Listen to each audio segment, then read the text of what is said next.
कभी सोचा है कि कैसे सिर्फ एक मुलाकात किसी की पूरी जिंदगी को हमेशा के लिए बदल सकती है?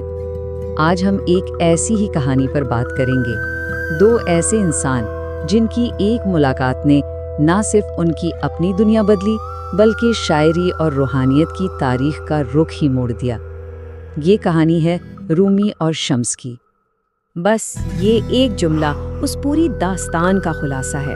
ये सिर्फ एक मुलाकात की कहानी नहीं बल्कि ये उस ज़बरदस्त तब्दीली की कहानी है जिसने एक आलम की पूरी कायनात को हिला कर रख दिया। ये किताबों की दुनिया से निकलकर सीधा दिल की दुनिया में कदम रखने का सफ़र था।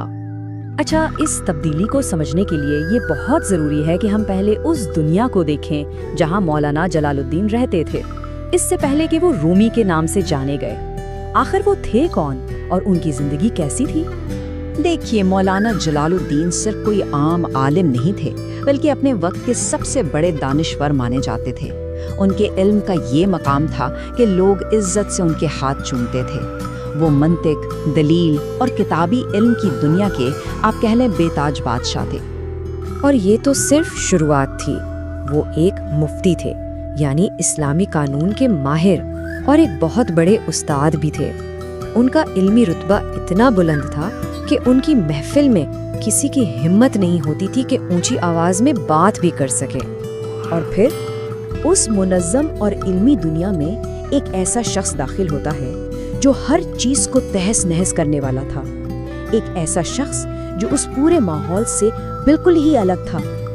और ये शख्स थे शम्स तबरीज़, एक पुरअसरार घूमने फिरने वाले दरवेश जो अचानक कोनिया के बाजार में नजर आए। सोचें, एक तरफ शोहरत की बुलंदियां हैं और दूसरी तरफ ये गुमनाम मुसाफिर जिसके पास ज़ाहिरी तौर पर दिखाने को कुछ भी नहीं। इन दोनों की दुनियाओं में ज़मीन आसमान का फ़र्क था। एक तरफ इल्म, इज्जत, शोहरत और शागिर्दों का हुजूम था, तो दूसरी तरफ तन्हाई, गुमनामी और एक ऐसी शख्सियत जो भेदों में लिपटी हुई थी। ये दो दुनियाएं अब टकराने वाली थीं। तो चलें अब हम उस फैसला कुन लम्हे की तरफ बढ़ते हैं, उस जगह और उन हालात की तरफ जहां तारीख का धारा हमेशा के लिए मुड़ने वाला था।